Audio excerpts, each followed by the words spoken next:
If it seems like everyone is suddenly talking about AI, that is because they are. What you just heard me reading wasn't written by me. It was written by artificial intelligence. ChatGPT wrote everything I just said. That was news copy I asked ChatGPT to write. How would you describe this current moment in AI, machine learning, whatever we want to call it? I think it's a pivotal moment.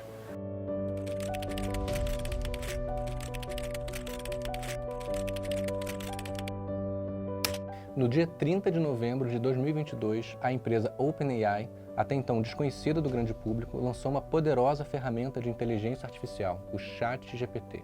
5 dias depois do lançamento, mais de 1 milhão de pessoas já tinham experimentado esse chat inteligente. Em janeiro de 2023, só 2 meses depois de ter sido liberado para o público, o ChatGPT atingiu a incrível marca de 100 milhões de usuários, tornando essa ferramenta digital com maior adoção em massa da história da humanidade. Só a título de comparação, o TikTok, que é o segundo lugar, ele levou 9 meses para atingir essa marca. Já o Instagram demorou cerca de 2 anos. O sucesso exponencial do ChatGPT se deve principalmente pela sua capacidade de combinar informações e entregar diversos conteúdos com alto nível de detalhe e compreensão, como se fosse realmente uma conversa com um humano e não com um chat, uma máquina como inteligência artificial. Em apenas 6 meses, a inteligência artificial se tornou o centro das atenções e termos como machine learning, redes neurais, algoritmos, ganharam as manchetes de todos os jornais. Uma nova corrida ao ouro teve início.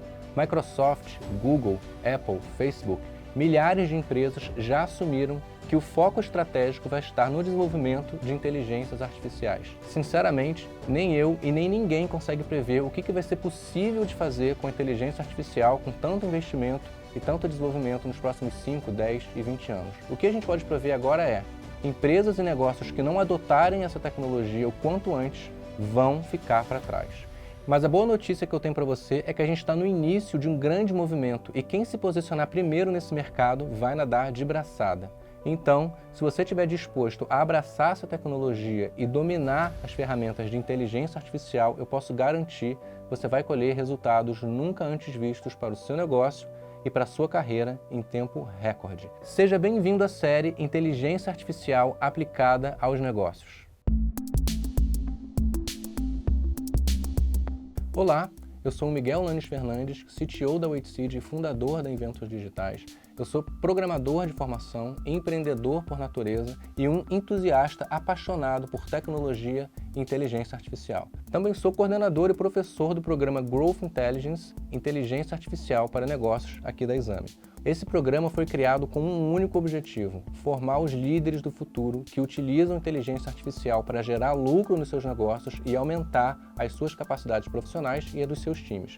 A partir de agora, você tem a chance de se tornar um desses líderes, uma dessas pessoas que vai dominar o mercado através da tecnologia, independente do setor, do tamanho ou do faturamento da empresa que você trabalha.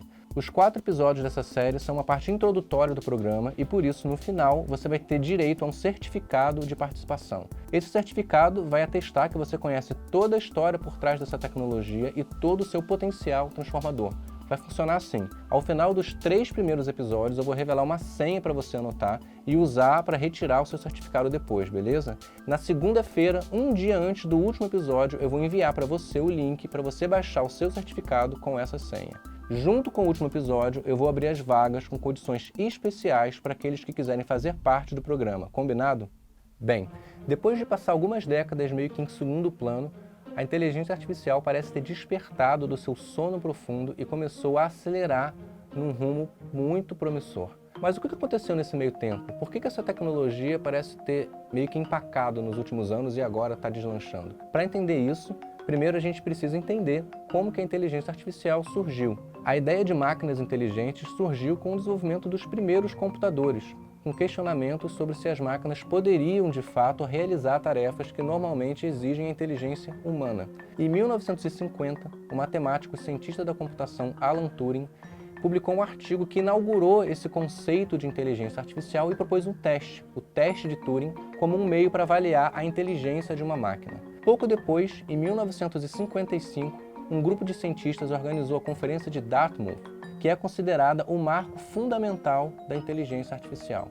Nessa conferência, John McCarthy cunhou o termo inteligência artificial pela primeira vez, que foi rapidamente adotado em todo o meio científico. Em 1957, 2 anos depois, surgiu o Perceptron, um modelo de rede neural artificial que aprendia a reconhecer padrões em dados.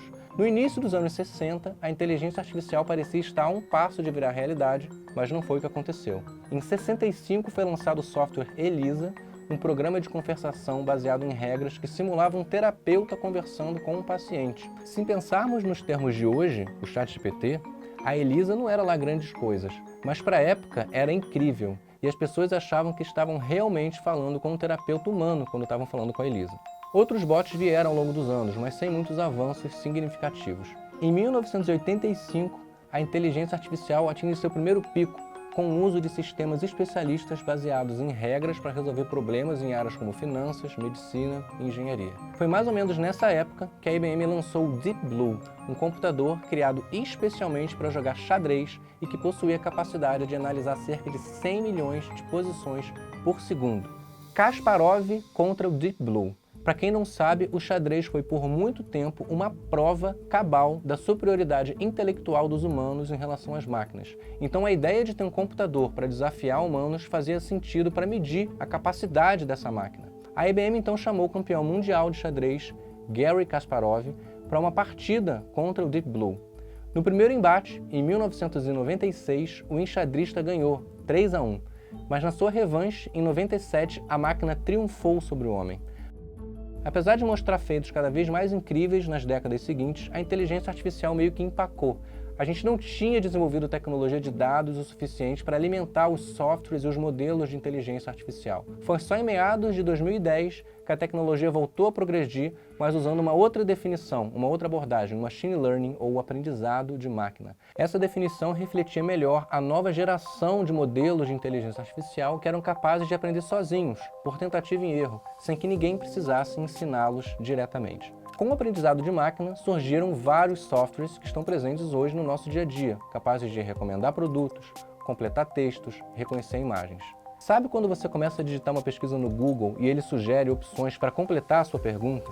Surgiram assim os assistentes virtuais, como Siri, Alexa, o Google Assistant, sistemas de recomendação, reconhecimento de imagem e até carros autônomos. Tudo isso funciona com base na inteligência artificial. Agora, as novas ferramentas de inteligência artificial podem ser alimentadas por múltiplas fontes, e isso muda tudo. Novas ferramentas de inteligência artificial com diferentes funções começaram a surgir e surpreender a todos pelos resultados que elas apresentaram. Mas o principal diferencial dessas ferramentas são as suas interfaces amigáveis, fáceis de ser usadas. Então, além de poderosas, qualquer pessoa com acesso à internet pode acessar uma tecnologia antes restrita apenas a profissionais altamente especializados de tecnologia. O ChatGPT, que foi a grande estrela que abriu o caminho, continua evoluindo e mostrando-se cada vez mais útil para profissionais de diversas áreas. Se você ainda não testou a ferramenta, fica tranquilo, eu estou aqui para te guiar nesse processo e te mostrar o que a inteligência artificial pode fazer por você. O poder da ferramenta é tão grande que a Microsoft comprou uma parte da OpenAI e já adicionou a tecnologia no seu buscador, o Bing, que passa a oferecer um serviço de chat, não só o buscador com um campo de texto. A Microsoft, aliás, entrou de cabeça no mundo das inteligências artificiais e anunciou o lançamento de uma ferramenta que vai mudar completamente o dia a dia de escritórios no mundo todo, o Copilot. Pensa só, você está numa reunião e você precisa dos principais tópicos relacionados a um determinado assunto. O Copilot vai resumir toda a reunião para você e listar tudo o que foi discutido. Se você precisar criar uma proposta, uma apresentação para um cliente ou analisar uma planilha, fica tranquilo, o Copilot pode fazer tudo isso automaticamente para você. Você vai precisar revisar o trabalho dele, vai ser muito mais rápido. O Google, é claro, que não quer ficar para trás, já anunciou o lançamento de até 20 produtos utilizando inteligência artificial ainda esse ano, em 2023. Entre eles está o Bard, um concorrente direto do ChatGPT, que também vai ser incluído no mecanismo de busca do Google, além de uma ferramenta semelhante ao Copilot que vai integrar os produtos da Big Tech. O Midjourney é uma outra ferramenta que chamou bastante atenção. Ele é capaz de transformar textos em imagens e o que mais chama a atenção é o realismo das imagens que ele consegue montar. A Adobe também está se mexendo e lançou o Firefly, que tem a mesma função do Midjourney de gerar imagens a partir de textos. Novas ferramentas de inteligência artificial surgem todos os dias. Mas o que está possibilitando que a inteligência artificial se torne tão promissora justamente agora? Bom, a gente pode dividir isso em 3 fatores principais. O primeiro deles, aumento do poder de processamento. O avanço da tecnologia de hardware permitiu que os computadores fossem capazes de processar enormes quantidades de dados de forma cada vez mais rápida e eficiente. Segundo ponto, acesso a grandes quantidades de dados. Diversos dispositivos eletrônicos que você usa, como o seu smartphone, o seu computador, geram uma quantidade sem precedentes de dados, inclusive sensores espalhados pelas cidades. Hoje, até quando você coloca o seu CPF no caixa do supermercado ou na farmácia, você está gerando dados que as empresas usam para te recomendar produtos depois usando inteligência artificial. Terceiro ponto, avanços em algoritmos de aprendizado de máquina. A inteligência artificial depende de algoritmos de aprendizado de máquina para interpretar os dados que permitem que o sistema aprenda e se adapte. O avanço desses algoritmos permite que a inteligência artificial realize tarefas cada vez mais complexas e sofisticadas. Acho que já deu para entender por que a inteligência artificial está tão em destaque agora, né? Nesse momento, a gente está diante de uma tempestade perfeita para essa tecnologia florescer, se desenvolver exponencialmente como ela está fazendo. E você está diante de uma pequena janela de oportunidade que vai se fechar rapidamente. Toda inovação poderosa pode assustar. Foi assim com a internet, com as redes sociais e também com as criptomoedas. Mas os corajosos que resolveram explorar essas inovações se deram muito bem e você pode fazer isso agora com a inteligência artificial. Nunca antes tivemos tantos dados disponíveis e máquinas modernas o suficiente para coletar, armazenar e processar esses dados. Mas e a aplicação da inteligência artificial nos negócios? Bom, quando a gente fala de ambiente corporativo, podemos ver funções importantes e, na maioria das vezes, cruciais para alguns negócios. A Amazon, por exemplo, tem todo o seu negócio baseado na inteligência artificial. A empresa foi pioneira no desenvolvimento de sistemas de recomendação de produtos e usa a inteligência artificial em praticamente todos os seus departamentos, criando uma verdadeira simbiose entre as áreas. Na prática, funciona mais ou menos assim. Você entra no site da Amazon para fazer uma compra. O seu comportamento no site é analisado e comparado com o de outros usuários. Após a compra, você senta no seu sofá e vai assistir um filme no Amazon Prime, por exemplo. Isso gera mais dados. E amanhã, quando você abrir o seu navegador, você vai receber uma recomendação personalizada baseada em todos esses dados sobre o seu comportamento. Não é à toa que 35% das vendas feitas pela gigante do varejo vem da recomendação de produtos. Isso segundo uma pesquisa da McKinsey. Cada usuário que acessa o site vê uma página diferente, personalizada, de acordo com os dados coletados e processados por essa inteligência artificial. Netflix e Spotify usam a mesma inteligência artificial para personalizar a experiência dos seus usuários. Há uns anos atrás, eu me lembro que para assistir um filme, eu tinha que ir numa locadora de vídeo e falar com um atendente, conversar com ele. E às vezes ele ia me conhecendo e tentando recomendar um filme que, na opinião dele, mais combinava comigo. E agora, quem está fazendo isso não é mais o atendente da locadora de filme. É a inteligência artificial do Netflix, do Spotify, e não só com música, mas com filmes também. Ou seja, hoje uma máquina faz isso e de forma muito mais eficiente e escalável. Para você ter uma ideia, até a foto que aparece no seu Netflix foi escolhida por uma inteligência artificial com base nos seus comportamentos. Mas as aplicações vão muito além da personalização. Do marketing ao setor financeiro, diversas áreas começam a utilizar a inteligência artificial para alavancar e gerar melhores resultados. Na medicina, por exemplo, a gente vê ferramentas de inteligência artificial que usam dados do paciente para determinar a propensão dele de desenvolver alguma doença no futuro. O que eu quero que você entenda é que não tem limite para as aplicações e qualquer tipo de negócio vai se beneficiar. A inteligência artificial já está impactando positivamente empresas de todos os tamanhos, de várias maneiras. Tomada de decisão, automação de processo, atendimento ao cliente, personalização, previsão de demanda.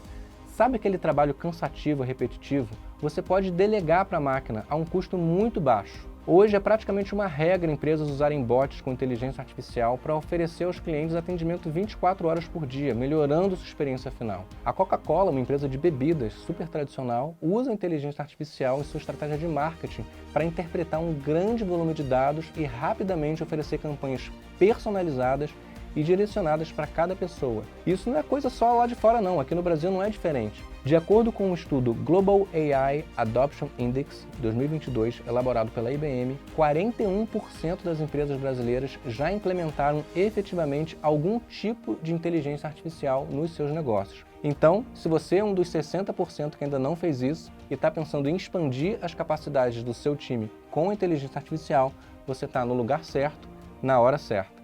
Nesse momento, eu posso ler o seu pensamento. Você deve estar pensando, tá bom, Miguel, mas como é que eu posso usar, de fato, a inteligência artificial para expandir a capacidade do meu time e elevar os resultados do meu negócio? Bom, esse é um assunto para o próximo episódio. Ele vai ao ar aqui na data que você está vendo na sua tela. Nesse episódio eu vou te mostrar, entre outras coisas, como é que você pode começar a usar imediatamente a inteligência artificial na sua vida e no seu negócio. Por enquanto, anota aí a primeira senha para você tirar o seu certificado de participação. A senha é artificial, tudo maiúsculo.